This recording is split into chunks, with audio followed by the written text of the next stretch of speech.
नमस्कार, मैं हूं अंशिता। कांग्रेस की पूर्व अध्यक्ष सोनिया गांधी को धक्के मारकर इटली भेजो, ये विवादित बोल हैं बीजेपी सांसद के।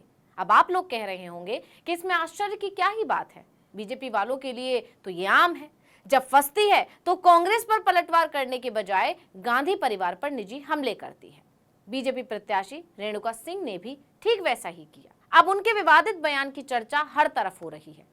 एक महिला होकर दूसरी महिला के लिए ऐसी विवादित टिप्पणी ने रेणुका सिंह को बुरा फंसा दिया है।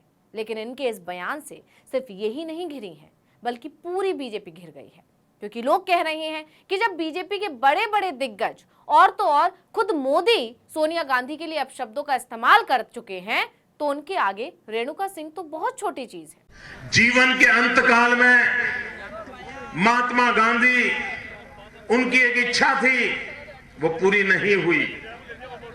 वो पूरी करेंगे आप? गांधी की इच्छा पूरी करेंगे? मोहनलाल करमचंद गांधी हैं। लोग अपने बड़ों से ही तो सीखते हैं, और रेणुका भी सीख रही है। बीजेपी में यही होता है, जितना गांधी परिवार को कोसोगे, निजी हमले करोगे, उतना ही प्रमोशन मिलेगा। इसी होड़ में सब लगे रहते हैं और एक से बढ़कर एक बयान देते हैं, जहर उगलते हैं। तो बीजेपी की तरफ से कब कब सोनिया गांधी पर निजी हमला किया गया, इस पर आगे चर्चा करेंगे। पहले ये जानिए कि रेणुका सिंह ने सोनिया गांधी पर निशाना आखिर क्यों साधा और उन्होंने क्या कहा। मुद्दा उठ रहा है, आपको बाहरी बता रहे हैं, कैसे आप इसको शांत करेंगे? और सोनिया गांधी को धक्का मार के इटली भेजे, उसके बाद मेरे लिए क्वेश्चन करें। आप जानते ही हैं कि बीजेपी ने इस बार अलग रणनीति के तहत प्रत्याशियों की लिस्ट साझा की है। सांसदों को विधानसभा चुनाव में टिकट दिया है। ऐसे ही बीजेपी ने सरगुजा से सांसद रेणुका सिंह को सोनहत भरतपुर विधानसभा से प्रत्याशी बनाया है। इस पर कांग्रेस उन्हें घेरते हुए बाहरी प्रत्याशी बता रही है। पार्टी के वार पर पलटवार करते हुए रेणुका सिंह ने सोनिया गांधी को धक्के मारकर इटली भेजने की बात तक कह दी। मुद्दा उठ रहा है, आपको बाहरी बता रहे हैं, कैसे आप इसको शांत करेंगे? और सोनिया गांधी को धक्का मार के इटली भेजे, उसके बाद मेरे लिए क्वेश्चन करें। उन्होंने कहा कि वो सोनिया गांधी को धक्के मारकर इटली भेजें, उसके बाद मेरे लिए सवाल करें। ये है बीजेपी सांसद की मर्यादित भाषा। उनका ये बयान अब सोशल मीडिया पर छा गया है। बीजेपी सांसद के बयान की आलोचना तो हो ही रही है, लेकिन साथ में लोग ये भी कह रहे हैं कि खुद मोदी सोनिया गांधी को कोस कोस कर आगे बढ़े हैं, तो रेणुका अपनी ही पार्टी से ट्यूशन तो ले रही हैं, इसलिए इसमें हैरान होने की जरूरत नहीं है। अब रेणुका का बयान तो आप लोगों ने जान लिया। अब बात करेंगे इससे पहले कब कब बीजेपी वालों ने सोनिया गांधी के लिए विवादित शब्दों का इस्तेमाल किया। तो सबसे पहले शुरुआत करेंगे मोदी से। दीदी, ओ दीदी, भाइयों बहनों, बता दीजिए, इस देश में कभी किसी ने 50 करोड़ की गर्लफ्रेंड देखी है? 50 करोड़ की गर्लफ्रेंड हो गया। 2002 के गुजरात चुनाव अभियान के दौरान मोदी ने सोनिया गांधी पर हमला करते हुए कहा था कि सोनिया गांधी अहमदाबाद में जगन्नाथ यात्रा का विरोध क्यों कर रही हैं। उन्हें ये तक नहीं पता कि हरी मिर्च की खेती होती है या लाल मिर्च की। वहीं 2004 में मोदी ने आडवाणी की भारत उदय यात्रा के दौरान सोनिया गांधी को जर्सी गाय कहा था।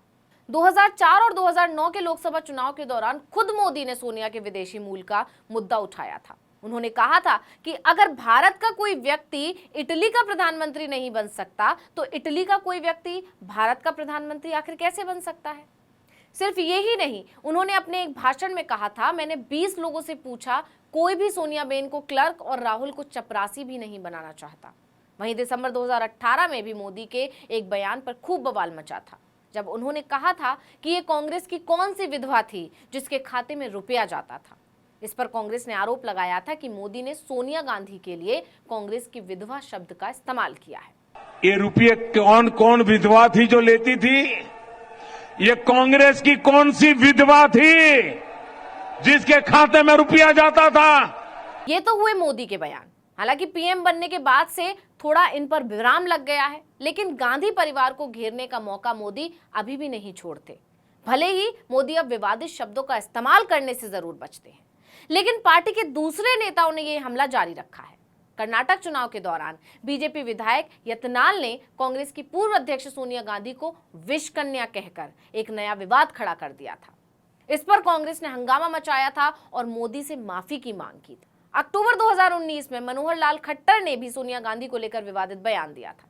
सीएम खट्टर ने कहा था कि राहुल गांधी के इस्तीफे के बाद कांग्रेस अध्यक्ष पद के लिए पूरे देश में घूमी, लेकिन खोदा पहाड़ और निकली मरी हुई चूही। इसके बाद बवाल मच गया था कि खट्टर ने सोनिया की तुलना मरी हुई चूहिया से की है, क्योंकि राहुल के पद से इस्तीफा देने के बाद सोनिया गांधी को ही अध्यक्ष बना दिया गया था। जनवरी 2023 में यूपी सरकार में मंत्री दिनेश प्रताप सिंह ने कहा था कि सोनिया गांधी इटालियन है, इस देश के नाम पर धब्बा है और हमारा कर्तव्य है कि हम हर अंतिम अंग्रेज को इस देश से बाहर करेंगे। साल 2021 में बिहार बीजेपी अध्यक्ष संजय जायसवाल ने भी सोनिया गांधी को लेकर विवादित बयान दिया था। उन्होंने कहा था कि डॉक्टर कोरोना महामारी के बारे में उतना ही जानते हैं जितना कि कांग्रेस अध्यक्ष सोनिया गांधी हिंदी जानती हैं। सिर्फ यही नहीं, 2017 में उत्तर प्रदेश राज्य चुनावों से पहले रमेश विधूड़ी ने मथुरा में एक रैली में सोनिया गांधी के खिलाफ लैंगिक टिप्पणी की थी। सांसद ने कहा था कि इटली में ऐसे संस्कार होते होंगे कि शादी के 5-7 महीने बाद ही पोता या पोती भी आ जाए। भारतीय संस्कृति में ऐसे संस्कार नहीं है। ये तो सिर्फ वो बयान है जो बीजेपी वालों ने सोनिया गांधी के लिए दिए हैं, लेकिन ऐसा नहीं है कि बीजेपी सिर्फ सोनिया गांधी पर निशाना साधती है, बल्कि बीजेपी वाले महिलाओं को ही सम्मान नहीं देते। मोदी ने शशि थरूर की पत्नी को लेकर विवादित बयान दिया था। उन्होंने 50 करोड़ की गर्लफ्रेंड जैसे शब्द का इस्तेमाल किया था। यही नहीं, मोदी ने भरी संसद में कांग्रेस नेता रेणुका चौधरी की तुलना शूर्पणखा से की थी। वहीं 2015 में 5 महिला सांसदों ने लोकसभा अध्यक्ष के पास शिकायत दर्ज कराई थी कि विधूड़ी ने उनके खिलाफ अपमानजनक और लैंगिक टिप्पणी की है। ये तो वो बयान है जो बीजेपी नेताओं ने विपक्षी दलों की महिलाओं को लेकर दिए हैं। आमतौर पर भी बीजेपी वाले महिलाओं को लेकर विवादित टिप्पणी करते रहते हैं। तीरथ सिंह रावत का बयान याद कर लीजिए। उन्होंने तो रिप्ड जीन्स पहनने वाली महिलाओं को फूहड़ बता दिया था। उन्होंने कहा था कि ऐसी महिलाएं बच्चों के सामने ऐसे कपड़े पहनेंगी तो उन्हें क्या संस्कार देंगी। कैलाश विजयवर्गीय ने तो ऐसी महिलाओं को शूर्पणखा बता दिया था। अब बीजेपी नेताओं के ये बयान महिलाओं के लिए उनकी सोच और मानसिकता को बताते हैं, लेकिन अब बीजेपी की महिला नेता ही महिलाओं के खिलाफ विवादित बयान देने लगी हैं। ये हैरानी की बात। हालांकि राजनीति में अब शब्दों की मर्यादा नहीं रही है। सभी दल, चाहे वो कांग्रेस हो या समाजवादी पार्टी या फिर कोई और दूसरा दल ही क्यों ना हो, दूसरे नेताओं के खिलाफ विवादित बयान देते हैं। लेकिन बीजेपी जिस हद तक जाती है उतना कोई नहीं जाता। इसको लेकर जानकारों का कहना है कि क्योंकि बीजेपी देश की सबसे बड़ी पार्टी है, इसलिए विवादित बयान देने में भी वो सबसे ज्यादा आगे है। उसका मुकाबला कोई नहीं कर सकता। खैर, अब वापस आते हैं रेणुका सिंह के बयान पर, जिन्होंने कहा है कि सोनिया गांधी को धक्के मारकर इटली भेजो। इससे पता चलता है कि बीजेपी की पाठशाला में उनकी ट्रेनिंग सही चल रही है। तो इस वीडियो में इतना ही। आपसे अनुरोध है कि यूट्यूब पर हमारे चैनल आर्टिकल 19 इंडिया को सब्सक्राइब कीजिए, फेसबुक पर लाइक कीजिए, कमेंट करके बताइए आपको हमारा ये वीडियो कैसा लगा। आने वाले दिनों में हम और किन मुद्दों पर वीडियो बनाएं ये भी जरूर बताइएगा। ट्विटर हैंडल है article19_India, इसको भी फॉलो कर लीजिए। नमस्कार।